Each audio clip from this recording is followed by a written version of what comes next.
Today I'll be talking about the Oka Crisis. Here's a timeline of the major events, and what even was it?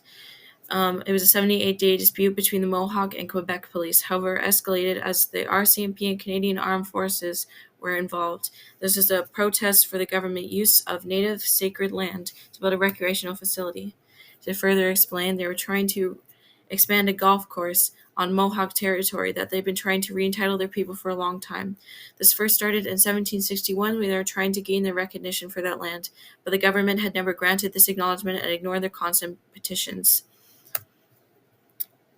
This started July 11, 1990. Upon finding out the government's plan, Mohawk and allies had created a barricade to prevent the SQ from getting to the land.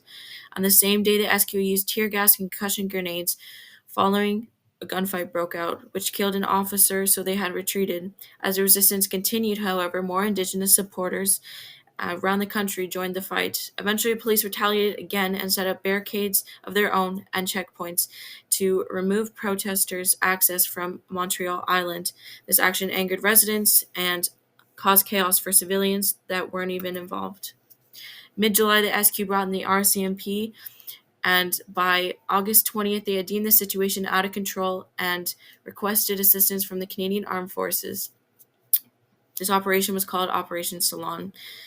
4,000 soldiers had positioned themselves around Kennesaik and Kennewick in armed vehicles, artillery, helicopters, police vehicles, and with the use of other equipment. By August 29th, there were negotiations put in place to bring down the barricades. This ended one barricade, Messier Bridge, but there were still others. By September 1st, there were only 40 warriors that stayed at the barricades, so the army took advantage and dismantled them all. Contrary to what the timeline had said, the last encounter actually occurred September 18th and ended 9 days later on the 26th. Officers and soldiers landed in Tekakwitha in attempts to move forward towards the community. However, they were met with hundreds at a bridge on the 25th. This meetup caused a massive breakout, for the Mohawks started throwing rocks and the soldiers retaliated by throwing tear gas and firing warning shots while assaulting them with the butts of their gun. This fight went on for 7 hours. 22 soldiers and 75 Mohawk between the ages of 5 and 72 all faced injuries. While this was going on, the Prime Minister promised to meet some of the requests of the Mohawk Nation on the 25th of September. The 26th is where the conflict had finally ended.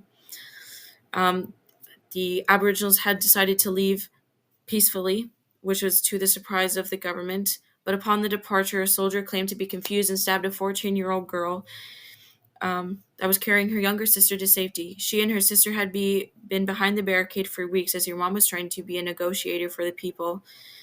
Since this was all over, the Mohawk were detained by the army and several were handed over to the SQ for assault and robbery. With that being said, only one was in prison, thankfully. CBC's news article stated that the 25th anniversary in 2016 was a turning point in the way that Canadians saw Indigenous peoples and the way they saw themselves.